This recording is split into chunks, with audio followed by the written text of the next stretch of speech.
பலப்படுத்த நீ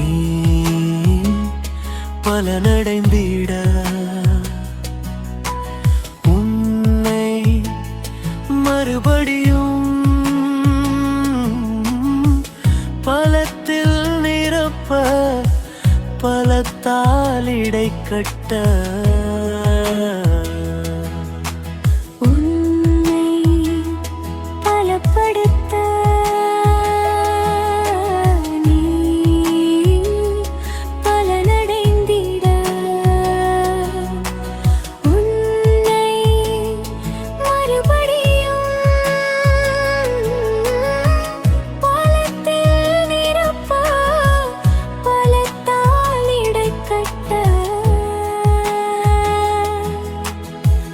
கழுகுகளைப் போல் பலனடைந்து படைந்திட உன்னை மறுபடியும் பலப்படுத்துவேன்.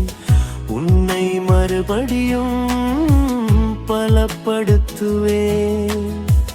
கழுகுகளைப் போல் பலனடைந்து பறந்திட உன்னை மறுபடியும் உன்னை மறுபடியும்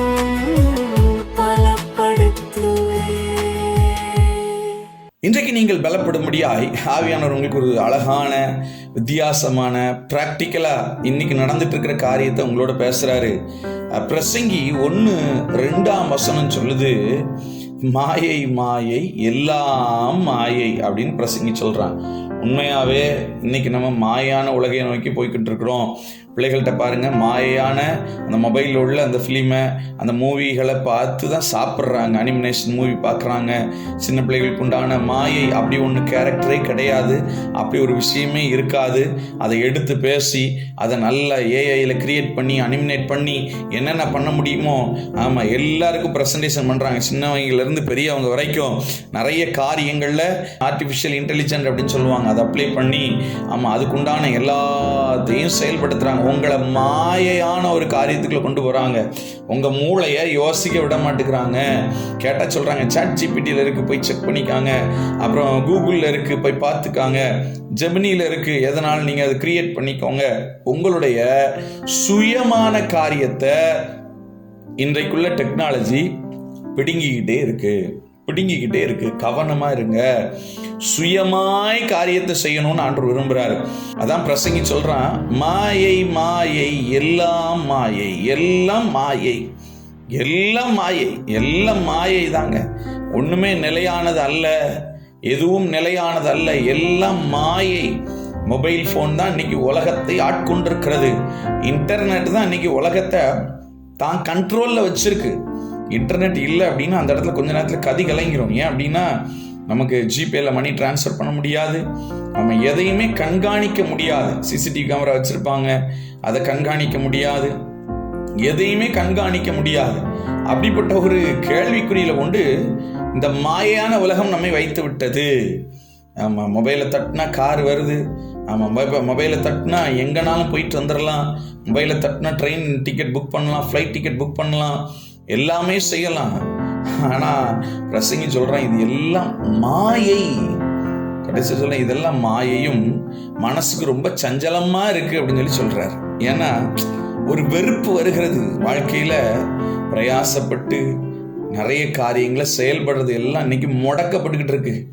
பிள்ளைகள் பாருங்க, அவங்களுக்குள்ள பிள்ளைகளுக்குள்ள இன்னைக்கு கஷ்டம்னா என்னன்னே தெரிய மாட்டேங்குது. மாயான வலையில போய் உட்காந்துட்டு இருக்கிறாங்க. என்னுடைய சின்ன பையன் சில நேரம், டேய் என்கிட்ட அப்பாட்ட காசு இல்லடா அப்படின்னு சொன்னா அவன் சொல்லுவான், உங்களுக்கு ஜிபே இருக்குல்ல, ஜிபேல பே பண்ணுங்க அப்படின்னு சொல்லுவான். அவனுக்கு அது ஒரு நம்பரா தெரியுது. வேல்யூ, பணத்தினுடைய வேல்யூ தெரியல, பணத்தினுடைய கஷ்டம் இன்றைக்குள்ள சந்ததிக்கு தெரியல.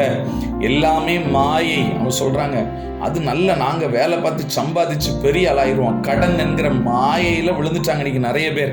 கேட்டா இஎம்ஐ, கடன்லாம் கிடையாது, இஎம்ஐ கட்டுறோம். எப்படி 10 லட்ச ரூபா வாங்கிட்டு நம்ம கொஞ்சம் கொஞ்சமா இஎம்ஐ கட்டுறோம். அது கட்டி முடிக்கும் போது 17 லட்சம் ரூபாய். அது கட்டி முடிக்கிறதுக்குள்ள போதும் ஆயிடுது. இடையில நிறைய பிரச்சனை வந்துடுது, நிறைய குழப்பம் வந்துடுது. கடைசியில் வீடு கட்டின வீடு இல்லாத மாதிரி ஆகி போயிருது. மாயை. கார் வாங்குறோம், நமக்கு இருக்கிற கொஞ்சம் காசை வச்சு ஒரு நல்ல பழைய கார் வாங்கலாம். இல்லை, ஆசை பெருசு, நல்ல கார் வாங்கணும், 10 லட்ச ரூபாய்க்கு கார் வாங்குறோம். அது டியூ கட்ட முடியலை. கொஞ்ச நாள் டியூ கட்டும் போதே காரில் வேலை வருது, ஏதாச்சும் ஒரு பிரச்சனை வருது, ஏதாவது ஒரு காரியம் வருது, அவசர தேவை வருது, கடைசியில் கார் ஏலத்துக்கு வந்துடுது. முடிஞ்சு போச்சு, டியூ கட்டாதனால கம்பெனிக்காரன் தூக்கிட்டு போயிடுறான். மாயை. உடனே அழுறோம், ஐயோ ஞானமாக செயல்படணும். ஞானம் இல்லைன்னா எல்லாமே மாயை. உங்களை சுயமாக செயல்படுத்த விடாமல் இன்னைக்குள்ள ஏஐ டெக்னாலஜி இன்னைக்கு கண்ட்ரோல் பண்ணிக்கிட்டு இருக்க உங்களை சுயமாக செயல்பட விடாது. நீங்கள் சும்மா இந்த ஜெமினி, சாட்ஜிபிடி எல்லாம் பேசி பார்த்தீங்கன்னா போதும், அது உங்களுக்கு பதில் சொல்லும், அது உங்களோட பேசும், உங்களை சுயமாக சிந்திக்க விடாது. மாயை.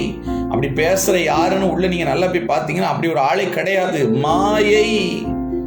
மொபைலில் போய் அப்படி இப்படி அவங்க எனக்கு ஃப்ரெண்ட்ஸ் இருக்காங்க, இவங்க எனக்கு அப்படி இருக்காங்க, இப்படி இருக்காங்க, எல்லாம் ஆன்லைனோட தான், நேரில் பார்த்தா பேசக்கூட மாட்டாங்க. மாயை. இந்த மாயை பார்த்து பலனற்று போய் சோர்ந்து போய் கீழே விழுந்துராதீங்கன்னு ஏசப்பா சொல்றாரு.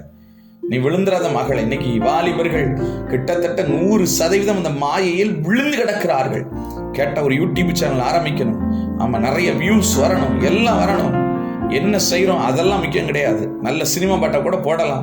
கிறிஸ்தவ பிள்ளைகள் அப்படி பண்ணலாம், இப்படி பண்ணலாம், நல்ல காமெடியை போடலாம், அதை பண்ணலாம், இது பண்ணலாம், ஏதாவது ஒன்று செஞ்சு வியூஸ் ஏற்றணும், மாய பிம்பத்தை உருவாக்கணும். கடைசியில் படிப்பில் கோட்டை விட்டு எல்லாம் போய் என்னன்னு கேட்டால் எப்படியாவது ஜெயிச்சிடலாம், எப்படியாவது வாழ்ந்துடலாம். மாயை.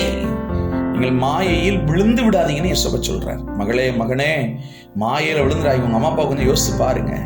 மாயையில் விழுந்து விடாதீர்கள். நீங்க மாயில விழுந்துட்டீங்கன்னா நீங்க பலன் கொள்ளவே முடியாது. நீ சோர்ந்து உடஞ்சு போயிருவீங்க, உங்க பாத்திரம் உடஞ்சிரும். ஆண்டவர் சொல்றாரு, நீ மாயை நம்பாதே, இயேசுவை நம்பு.